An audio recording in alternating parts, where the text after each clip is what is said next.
Conforme prometido anteriormente, agora nós vamos ver os dados da aba Outros dados tributários. Aqui nós temos duas áreas, a área relacionada a combustíveis líquidos e lubrificantes e a área relacionada a dados da unidade tributável. Vamos primeiro olhar essa parte de combustíveis. Se eu estivesse cadastrando aqui um produto combustível, por exemplo, um gás de cozinha, então eu deveria trocar aqui o tipo do produto para combustível e aqui no código ANP, que é da Agência Nacional de Petróleo, eu deveria escolher a opção correspondente. Então, clico aqui na pesquisa, clico em localizar, escolho aqui a opção correspondente ao gás de cozinha, clico em OK. Mas não é só isso, eu também preciso informar aqui a porcentagem de GLP derivado do petróleo, a porcentagem de gás natural nacional e gás natural importado. Lembrando que estas três porcentagens somadas devem corresponder a 100, ou seja, se eu colocar, por exemplo, que esse produto que eu estou cadastrando tem 30% de gás natural nacional e 50% de gás natural importado e tentar salvar, o sistema vai alegar que algo está errado, porque a soma desses três percentuais deve ser exatamente igual a 100. Então, eu preciso verificar direitinho se tem uma parte que é GLP derivado de petróleo, se tem uma parte que é gás natural nacional e uma parte importada e informar os três valores. Claro, se num caso específico aí não tiver nada de derivado de petróleo, então vou colocar 0. Mas aí a soma dos outros dois campos precisa chegar a 100. Então aqui eu coloquei, por exemplo, 30 e 70. Esses dados não são aleatórios, você deve realmente buscar essa informação, talvez junto ao seu fornecedor, ou talvez na especificação do produto juntamente com o seu contador, enfim. Essa informação não pode ser colocada qualquer dado ao acaso. Ela precisa ser uma informação realmente válida para que você não tenha problema posteriormente por causa de uma eventual emissão de nota fiscal com dados inválidos. Além dessas informações dos percentuais, nós temos também o chamado valor de partida. Que seria esse valor de partida? É como mostra aqui nessa dica, quando eu passo o mouse, é o valor por quilograma sem o ICMS. Então, eu vou colocar aqui o valor do gás de cozinha, nesse nosso exemplo, sem considerar o ICMS, qual seria o valor por quilo dele. Essa informação você também pode verificar com o seu fornecedor, com o contador, enfim. Verifica aí qual é a forma correta de calcular esse campo, preenche esse valor e assim você finaliza essa parte aqui relacionada a combustíveis. Claro, eu estou considerando que eu estaria cadastrando um produto de gás de cozinha. Se for um outro produto, aí cada produto tem que seguir as suas próprias regras. Não se assuste porque eu deixei aqui martelo, que era um produto que já estava cadastrado.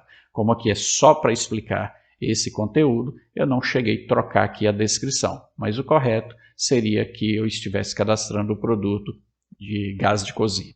Tá. Uma segunda parte aqui em outros dados tributários é a parte da unidade tributável. O que é isso? Veja bem, quando nós emitimos uma nota fiscal, nós, por exemplo, imagine que eu compre Coca-Cola e do fornecedor eu recebo fardos que têm 6 garrafas de 2 litros cada um. Quando eu vou fazer a venda desse produto, eu vou vender por garrafa. Então eu comprei lá esse produto por atacado e estou vendendo no varejo.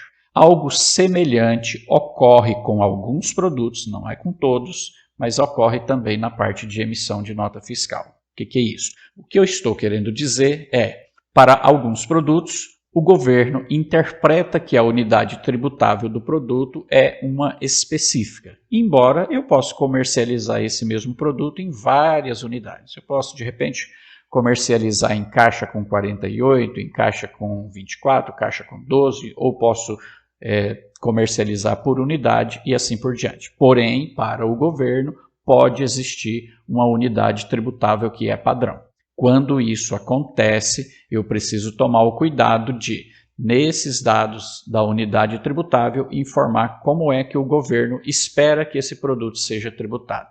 Vamos lá, vamos a um exemplo prático. Eu vou cancelar o que eu digitei aqui a respeito de combustíveis, porque essa parte não me interessa neste momento. Então, clico aqui no X, cancelei, voltou ao que era.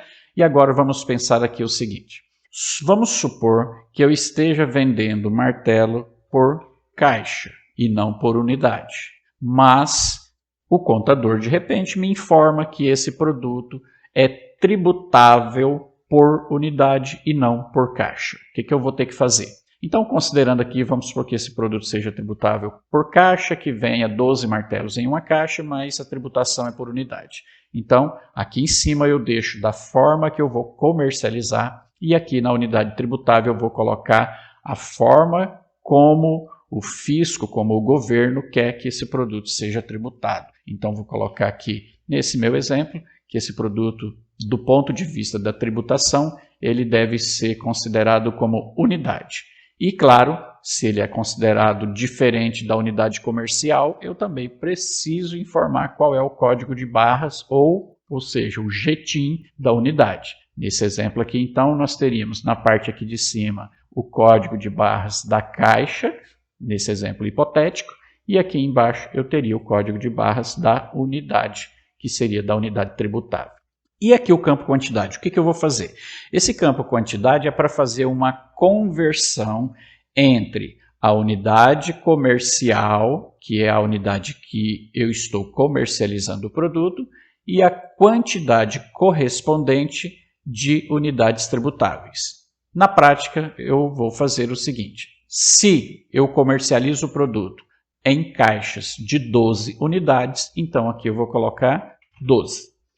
Feito isso, eu defini a unidade tributável. E ainda existe a possibilidade para alguns produtos, é uma situação bastante rara, mas existe, o seu contador poderá te informar, que é o chamado valor de pauta.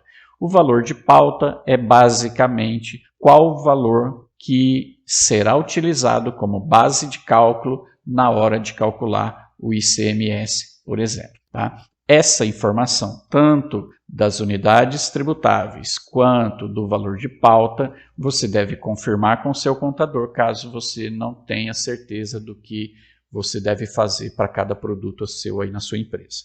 Não recomendo que você faça isso de qualquer forma, sem a orientação do contador, porque algo errado nessas informações pode gerar complicações para a sua empresa posteriormente, uma vez que esses dados serão utilizados na hora de emitir notas fiscais. De novo, para concluir, eu gostaria de deixar claro, esses dados tributáveis, tanto da classificação tributária quanto esses dados adicionais, eles só são necessários caso você vá fazer emissão de notas fiscais por esse sistema. Ou seja, caso você vá utilizar a versão Pro, que é aquela que dispõe da emissão de documentos fiscais. Finalizando, agora fiz as modificações, eu apenas teria que postar essas alterações. Se não é isso que eu quero, no nosso exemplo aqui, eu não vou salvar porque foi apenas para explicar como isso funciona. Então vou clicar aqui no X e assim nós encerramos essa aula e eu te aguardo na próxima.